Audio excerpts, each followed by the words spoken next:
সুপ্রিয় বন্ধুরা, এখন আমরা ক্লাস 3-র লেটার এবং অ্যালফাবেট সম্পর্কে জানব। মানুষ কথা বলার মাধ্যমে মনের ভাব প্রকাশ করে, আবার লিখেও মনের ভাব প্রকাশের প্রয়োজন হয়।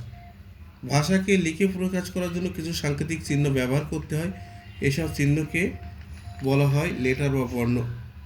ইংরেজিতে লেটার বা বর্ণ কাকে বলে? ভাষাকে লিখে প্রকাশ করার জন্য যেসব সাংকেতিক চিহ্ন ব্যবহার করা হয় তাদের প্রত্যেকটি এক একটি লেটার বা বর্ণ বলে।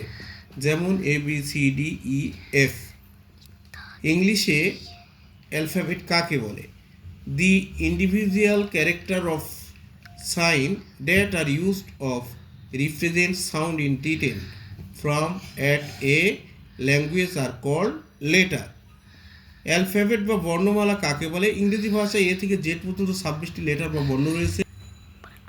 এই 26টি লেটারকে একত্রে অ্যালফাবেট বা বর্ণমালা বলে। দেয়ার আর 26 letters in English language. These letters are together are called alphabet. ইংরেজি লেটারের রূপ আকৃতির অনুসারে ইংরেজি লেটারগুলোর দুইটি রূপ। কি কি?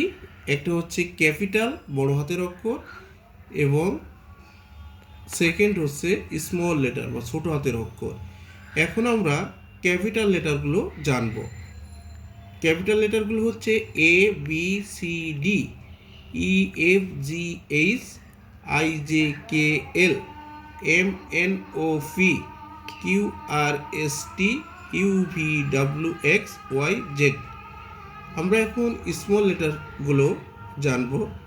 ABCD, EFGH, IJKL, MNOP, QRST, UVWXYZ।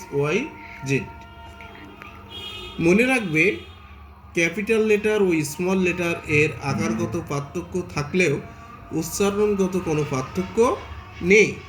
Capital লেটারের তুলনায় স্মল লেটারের ব্যবহার বেশি। বাক্যের প্রথম অক্ষর সবসময় ক্যাপিটাল লেটার দিয়ে শুরু করতে হয়।